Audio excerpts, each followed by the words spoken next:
안녕하세요. 돈 세는 구멍마가 돈 버는 TV 이천희망TV 이천희입니다.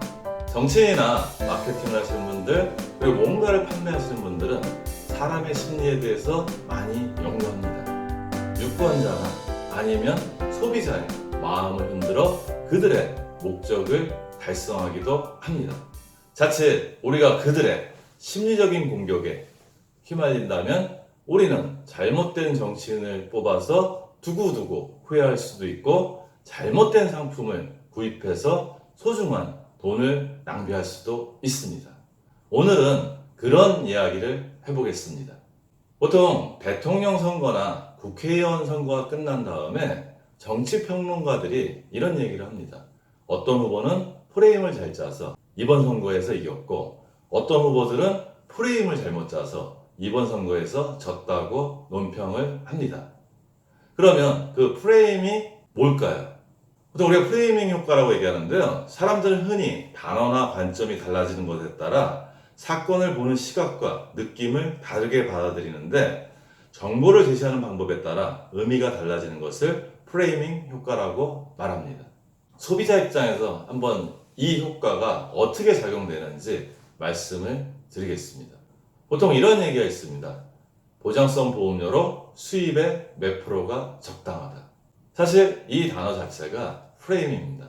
저는 개인적으로 몇 프로가 적당하다고 생각하지 않습니다. 제가 생각하는 기준은 가능하면 적은 비용으로 가장 효과적으로 보장받는 게 맞는 거지 수입의 몇 프로가 절대 보험료로 적절하지 않다고 생각을 합니다. 보험료가 정해진 후 수입의 몇 프로라고 계산을 할 수는 있지만 수입의 몇 프로가 보장성 보험료로 적당하다는 얘기는 옳지 않다고 생각을 합니다. 보험 설계사가 당신 수입의 8%가 적당한 보험료니까 그거에 따라서 제가 가입 설계를 해봤습니다. 이런 제안을 아마 들어보셨을 겁니다. 그때 프레이밍 효과 말고 앵커링 효과가 작용을 하는데요. 앵커링 효과는 뭐냐면 어떤 값을 추정할 때 초기 값을 근거해서 판단하게 되는 것을 단내리기 효과라고 합니다. 그러면 아까 보장성 보험료는 수입의 8%가 적당하다는 프레임과 수입이 200만 원인데 8%면 16만 원이라는 초기 값이 제시되기 때문에 그 값에 근거해서 우리는 적당한 보험료가 얼마인가를 고민하게 됩니다. 16만 원보다 한 2, 3만 원 싸게 가입했다 그러면 상당히 보험을 잘 가입했다고 생각을 할 수도 있지만 잘 가입한 것은 아니라고 생각을 합니다. 좀 더 얘기를 진전해서 그럼 제 수입의 8%가 적당한 보험료로 해서 16만 원의 보험을 가입했습니다. 그럼 제 수입이 몇 년 후에 300만 원으로 오르면 8만 원 정도를 더 추가해서 보험을 가입해야 되나요? 이런 논리는 소비자를 위한 논리일까요? 아니면 판매자를 위한 논리일까요?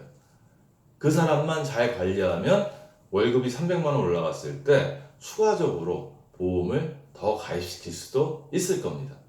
그러면 결혼을 해서 부부가 600만 원의 수입을 올린다고 가정해 봅시다.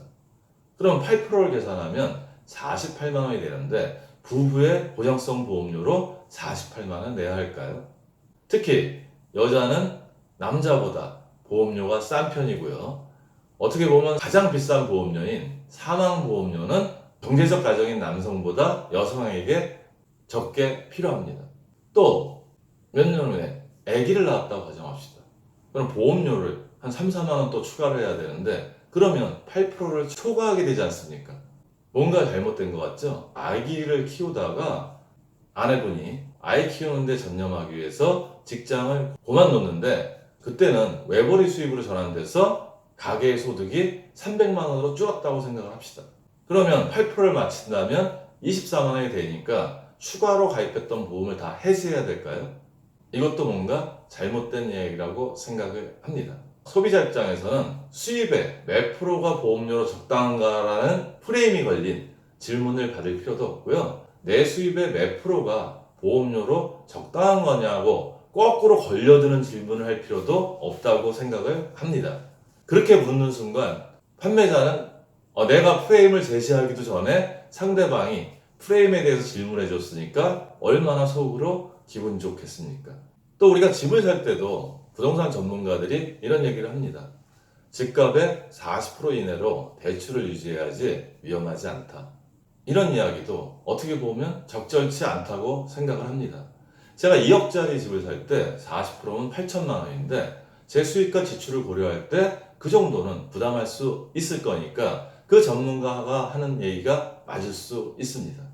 근데 제가 5억짜리 집을 산다면 얘기가 좀 달라지겠죠. 40%면 2억인데 제 수익과 지출로 감당할 수 없는 수준이 될 수도 있습니다. 따라서 아까 보장성 보험료도 그렇고 이 대출도 그렇고 수입의 몇 프로가 중요하고 아니면 집값의 몇 프로가 중요한 게 아니고요. 제 수익과 지출을 고려해서 감당할 수 있는 수준이 최선의 답이라고 생각을 합니다. 우리가 선거는 그렇게 자주 하지 않습니다. 하지만 우리는 하루에도 몇 번씩 구매 결정을 해야 됩니다. 그럴 때 마케팅 하시는 분이나 판매하시는 분들이 우리의 마음을 흔드는 심리 공격을 수시로 할 수 있습니다. 따라서 우리는 그걸 현명하게 잘 파악해서 쓸데없는 구입을 하지 않아야지 우리의 소중한 돈을 낭비하지 않습니다. 프레임 효과, 그 다음에 단내리기 효과, 이거는 수시로 저희한테 작동을 합니다. 여러분 이 내용을 갖고 앞으로 유심히 살펴보다 보면 이게 프레임이구나, 이게 단내리기 효과로 나한테 공략을 하는구나, 이런 부분을 알아챌 수 있습니다. 그때부터는 좀 더 현명한 소비자가 되겠죠. 앞으로도 이런 내용으로 방송을 만들어서 여러분들과 공유를 하겠습니다. 오늘도 행복한 돈 관리 되세요.